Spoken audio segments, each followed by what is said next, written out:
Deputy CM Pawan Kalyan గారు ఉన్నారు కదా. ఒకప్పుడు ఏం జరిగినా రోడ్డు మీదకి వచ్చి మాట్లాడేవాడు. నిన్న కాక మొన్న కదిరిలో ఒక అమ్మాయిపై యాసిడ్ దాడి జరిగింది, కానీ ఇప్పుడు వచ్చి ఎవరూ స్పందించలేదు.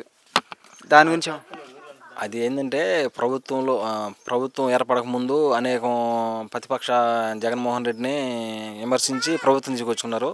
ప్రభుత్వంలో వచ్చిన తర్వాత వాళ్ళు చేసిన అరాచకాలు కనబడనీయకుండా మీడియాని మేనేజ్ చేస్తున్నారు అన్నమాట.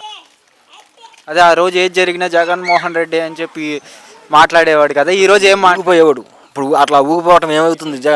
పవన్ కళ్యాణ్ ఏం చేయలేకపోతున్నాడు. చేయపోగా నాకు అట్లా చేస్తున్నాను ఇట్లా చేస్తున్నానని ఊరికి మాటలేగానే పరిపాలన అనేది మాటలతో సరిపోదు, చేతలతో కావాలి. నాగబాబు గారు మాట అన్నారు, రాజశేఖర రెడ్డి గారిని భయపెట్టానని చెప్పి. నిజంగా రాజశేఖర రెడ్డి గారిని ఆ రోజు నాగబాబు గారు ప్రజారాజ్యం భయపెట్టాడు. రాజశేఖర రెడ్డిని సోనియా గాంధీ భయపెట్టింది. ఆ టైంలో ఉన్న ఇంకెవరో పెద్ద పెద్ద నాయకులు అందరూ భయపెట్టి ఆయన్ని చేశారనమాట. జగన్మోహన్ రెడ్డి ఇంకా జీవితంలో సీఎం కాలేడు, మేము రానివ్వని చెప్పి అంటున్నారు కూటమి నాయకులు. ఈ 2029లో కానీ ఇప్పుడు ఎలక్షన్ అంటున్నారు. 2008లో 2009లో 2029లో వచ్చి చూద్దాం ఎవరు వస్తారు ఏందనేది అప్పుడు తెలిసింది. గత 5 ఏళ్ళు విధ్వంస పాలన చేశాడు జగన్మోహన్ రెడ్డి.